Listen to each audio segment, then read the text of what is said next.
ಮಾಯಾ ಲೋಕಕ್ಕೆ ತಮಗೆಲ್ಲರಿಗೂ ಸ್ವಾಗತ. ನಾನು ನಿಮ್ಮ ನಿರೂಪಕ ರಾಮಚಂದ್ರ ಆಚಾರ್ಯ. ಇವತ್ತಿನ ವಿಷಯ ಮೂಢನಂಬಿಕೆ 21ನೇ ಶತಮಾನದ ಕಾಯಿಲೆ.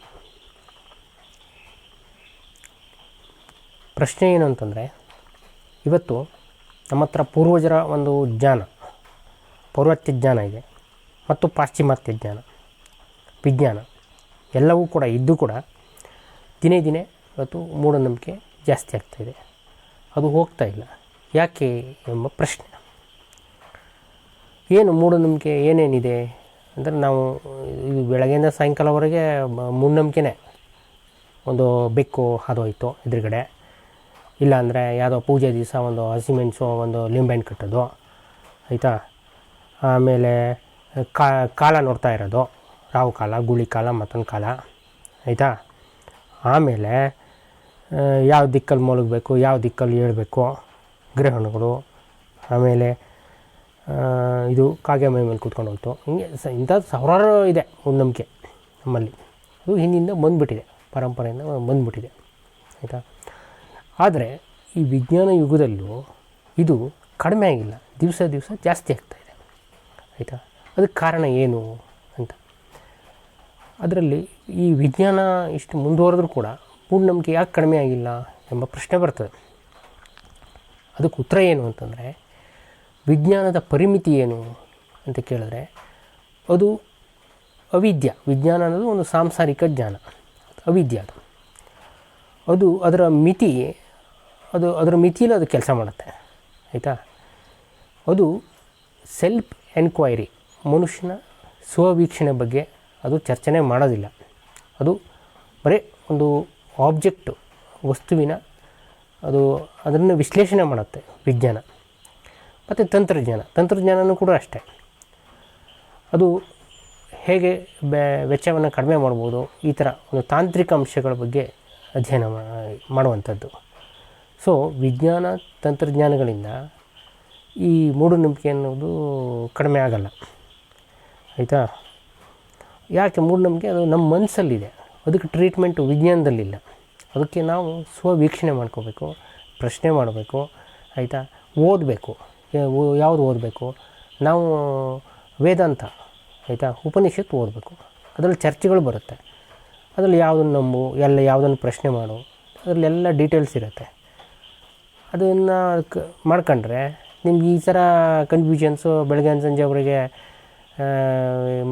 ಮೂಢನಂಬಿಕೆ ನಂಬ್ಕೊಳ್ಳೋದು, ಇದು ಮಾಡೋದು, ಆ ಥರ ಅಂಥ ಪರಿಸ್ಥಿತಿ ಬರೋದಿಲ್ಲ, ಆಯಿತಾ. ಮತ್ತು ನಾವು ಇವತ್ತೇನು ಶಿಕ್ಷಿತರು ಅಂತ ಹೇಳ್ತೀವಲ್ಲ, ಅವ್ರು ನಿಜವಾದ ಶಿಕ್ಷಿತರಲ್ಲ, ಅವಿದ್ಯ. ಅದೆಲ್ಲ ಸಂಸಾರಿ ಜ್ಞಾನ. ಯಾವುದ್ಯಾವುದೋ ಒಂದು ಸಬ್ಜೆಕ್ಟ್ ಬಗ್ಗೆ ಅವ್ರು ತಿಳ್ಕೊಂಡಿರ್ತಾರೆ. ಅಷ್ಟು ಮಾತ್ರಕ್ಕೆ ಅವರು ಎಲ್ಲದೂ ಗೊತ್ತು ಅಂತಲ್ಲ. ಅದು ಒಂದು ಪಾರ್ಟು. ವಿದ್ಯಾ ಅನ್ನೋದು ಒಂದು ಪಾರ್ಟು, ಅವಿದ್ಯಾ ಅನ್ನೋದು ಒಂದು ಪಾರ್ಟು. ವಿದ್ಯಾ ಅಂತಲೇ ಏನು? ಅದು ನಾನು ಯಾರು, ಸೆಲ್ಫ್ ಎನ್ಕ್ವೈರಿ, ಸ್ವವೀಕ್ಷಣೆ ಏನಿದೆ ಅದು ವಿದ್ಯಾ, ಆಯಿತಾ. ಅದೊಂದು ದೊಡ್ಡ ಸಮುದ್ರ ಸ್ವವಿದ್ಯಾ ಅನ್ನೋದು. ಸಾಂಸಾರಿಕ ಜಗತ್ತು ಅಂದರೆ ನಮ್ಮ ಜೀವನಕ್ಕೆ ಏನು ಬೇಕೋ ಅದು ಇದು. ಹಾಗಂತ ಇಲ್ಲಿ ಏನು ವಿದ್ಯಾ ಮತ್ತು ಅವಿದ್ಯಾ ಎರಡನ್ನೂ ಕಡೆಗಣಿಸ್ಬಾರ್ದು. ನಮಗೆ ಅದರ ಬಗ್ಗೆ, ನಮ್ಮ ಮಿತಿಗಳ ಬಗ್ಗೆ, ನಮ್ಮ ಬಯಕೆಗಳ ಬಗ್ಗೆ ಎಲ್ಲ ಗೊತ್ತಿರಬೇಕು, ಆಯಿತಾ. ಎನ್ಕ್ವೈರಿ, ಸ್ವವೀಕ್ಷಣೆ, ಆಯಿತಾ, ಅದು ಗೊತ್ತಿರಬೇಕು. ಆಮೇಲೆ ವ್ಯಾವಹಾರಿಕ ಜ್ಞಾನವೂ ಚೆನ್ನಾಗಿರಬೇಕು, ಅದನ್ನು ಕಡೆಗಣಿಸಂಗಿಲ್ಲ, ಅವಿದ್ಯಾನೂ ಕಡೆಗಣಿಸಂಗಿಲ್ಲ. ಎರಡು ಇದ್ದರೆ ಅವನು ರಾಜ ಆಗ್ತಾನೆ ಅಂತ ಉಪನಿಷತ್ತು ಹೇಳುತ್ತೆ, ಆಯಿತಾ. ಇನ್ನು ಈಗ ನಾವು ಹಿಂದೆ ಏನು ಹೇಳಿದ್ನಲ್ಲ, ಅದಷ್ಟೇ ಮೂಢನಂಬಿಕೆನಾ? ಇಲ್ಲ. ಆಧುನಿಕ ಮೂಢನಂಬಿಕೆಗಳು ಬೇರೆ ಇದೆ. ಆಧುನಿಕ ಮೂಢನಂಬಿಕೆ ಏನು ಅಂದರೆ, ನಾವು ಇಷ್ಟು CTC ಇದ್ದರೆ ನಾನು ಚೆನ್ನಾಗಿರ್ತೀನಿ, ನಾನು ಇಂಥಲ್ಲೇ ಮನೆ ಕಟ್ಕೊಂಡ್ರೆ ಚೆನ್ನಾಗಿರ್ತೀನಿ, ನಾನು ಡೂಪ್ಲೆಕ್ಸ್ ಮನೆ ಇದ್ದರೆ ನಾನು ಚೆನ್ನಾಗಿರ್ತೀನಿ, ನನಗೆ ಇಂಥ ಕಾರ್ ತಗೊಂಡ್ರೆ ನಾನು ಚೆನ್ನಾಗಿರ್ತೀನಿ, ಈ ಥರ ಇವೆಲ್ಲ ಮೂಢನಂಬಿಕೆಗಳೇ. ಇವೆಲ್ಲ ಅದಕ್ಕೆಲ್ಲ ಬೇಸ್ ಇಲ್ಲ. ನಾನು ಇಷ್ಟು ಕೋಟಿ ಮಾಡಿದ್ರೆ ಚೆನ್ನಾಗಿರ್ತೀನಿ, ಇಷ್ಟು ಕೋಟಿ ಮಾಡಿದ್ರೆ ನಾನು ಹೆಸರು ಮಾಡ್ತೀನಿ, ಇವೆಲ್ಲ ಮೂಢನಂಬಿಕೆಗಳೇ, ಆಯಿತಾ. ಇದು ಹೊಸ ಮೂಢನಂಬಿಕೆಗಳು ಅಷ್ಟೇ. ನಾವು ಮೊದಲು ಡಿಸ್ಕಸ್ ಮಾಡಿದ್ದು ಹಳೆ ಮೂಢನಂಬಿಕೆ, ಈಗ ಮಾಡ್ತಾ ಇರೋದು ಹೊಸ ಮೂಢನಂಬಿಕೆ, ಆಯಿತಾ. ಇದಕ್ಕೆಲ್ಲ ವಿಜ್ಞಾನದಲ್ಲೂ ಉತ್ತರ ಇಲ್ಲ, ಯಾವುದೂ ಉತ್ತರ ಇಲ್ಲ. ಉತ್ತರ ಇರೋದು ಒಂದು ಸ್ವವೀಕ್ಷಣೆ, ಆಯಿತಾ, ಸೆಲ್ಫ್ ಇನ್ಸ್ಪೆಕ್ಷನ್ನು. ಸೆಲ್ಫ್ ಎನ್ಕ್ವೈರಿ ಅಂತ ಹೇಳ್ತಾರೆ. ಅದನ್ನು ಮಾಡಿದಾಗ ಇದಕ್ಕೆಲ್ಲ ಉತ್ತರ ಸಿಗುತ್ತೆ. ಹಾಗಾಗಿ ಇದು ಕೆಲವು ಹೊಟ್ಟೆಪಾಡಿಗೆ ಏನು ಮಾಡ್ತಾಯಿದ್ದಾರೆ, ನಾನು ಅವ್ರ ಬಗ್ಗೆ ಮಾತಾಡೋದಿಲ್ಲ. ಆದರೆ ಶಿಕ್ಷಿತರು ಅಂತ ಏನು ಇದ್ದಾರಲ್ಲ ಆ ವರ್ಗ ಮತ್ತೆ ಅದಕ್ಕೆ ಬೀಳಬಾರ್ದು. ಅದು ಸ್ವಲ್ಪ ಇದು ಮಾಡಬೇಕು, ಸ್ವವೀಕ್ಷಣೆ ಮಾಡ್ಕೋಬೇಕು, ಆಯಿತಾ. ಅದರಿಂದ ಯಾರಿಗೂ ಒಂದು ಪ್ರಯೋಜನ ಇಲ್ಲ, ಬಿಡಿಕಾಸು ಪ್ರಯೋಜನ ಇಲ್ಲ ಅದು, ಆಯಿತಾ. ಆಮೇಲೆ ನಮ್ಮಲ್ಲಿ ನೋಡಿ ಇವತ್ತು ಏನೋ ವಿಜ್ಞಾನ ತಂತ್ರಜ್ಞಾನದಲ್ಲಿ ಏನೋ ಒಂದು ಸ್ವಲ್ಪ ಪ್ರಗತಿ ಆಗ್ತದೆ ಬಿಟ್ಟರೆ ವಿಜ್ಞಾನದಲ್ಲಿ ಏನು ಪ್ರಗತಿ ಇಲ್ಲ, ಕ್ರೀಡೆಯಲ್ಲಿ ಪ್ರಗತಿ ಇಲ್ಲ, ಯಾವುದ್ರಲ್ಲೂ ಪ್ರಗತಿ ಇಲ್ಲ. ಯಾಕೆ ಅಂತಂದರೆ ಹೀಗೆ ನಿಮ್ಮ ಸಮಯ ಪೂರ್ತಿ ಇದಕ್ಕೆ ಕೊಡೋದು, ಆಯಿತಾ. ಮೂಢನಂಬಿಕೆ ಕೊಡೋದು, ಬೆಳೆದಿದ್ದಕ್ಕೆಲ್ಲ ಕೊಡೋದು. ಆವಾಗ ಅಲ್ಲಿ ಅಂಥ ಇದರಲ್ಲಿ ವಿಜ್ಞಾನಿಗಳು ಬೆಳೆಯೋದಿಲ್ಲ. ಬಾಬಾಗಳು ಬೆಳೀತಾರೆ, ಚಮತ್ಕಾರ ಮಾಡೋ ಬಾಬಾಗಳು ಬೆಳೀತಾರೆ. ಅದು ಸಮಾಜಕ್ಕೆ ಪೂರಕ ಅಲ್ಲ. ಹಾಗಾಗಿ ಎಷ್ಟೊಂದು ಕ್ಷೇತ್ರ ಇದೆ ಸಾಧನೆ ಮಾಡಲಿಕ್ಕೆ. ಅದಕ್ಕೆ ಏನಂತಾರೆ, ನಮ್ಮಲ್ಲಿ ಈ ಥರ ಒಂದು ಅಜ್ಞಾನ, ಆಯಿತಾ.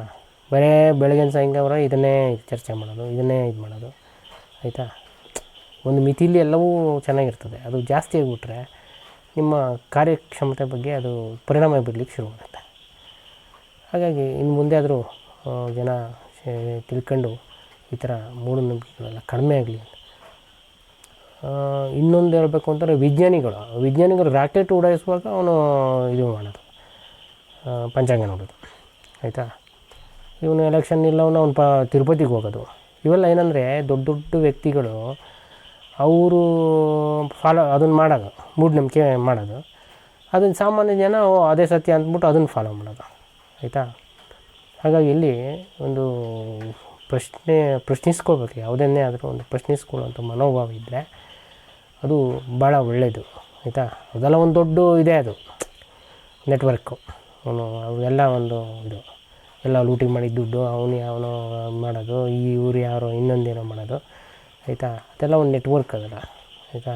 ಈ ರಾಜಕಾರಣಿಗಳು ಎಲ್ಲಿಂದ ದುಡ್ಡು ಬರುತ್ತೆ, ಏನೋ ಒಂದು ಯಜ್ಞ ಮಾಡಿಸೋದು ಎಲ್ಲ ಅವ್ರದ್ದು ಒಂದು ಇದು, ಆಯಿತಾ. ನಾನು ಜನಸಾಮಾನ್ಯರು ಎಚ್ಚೆತ್ಕೋಬೇಕು ಅನ್ನೋದು ನನ್ನ ಅಭಿಪ್ರಾಯ ಅಷ್ಟೇ.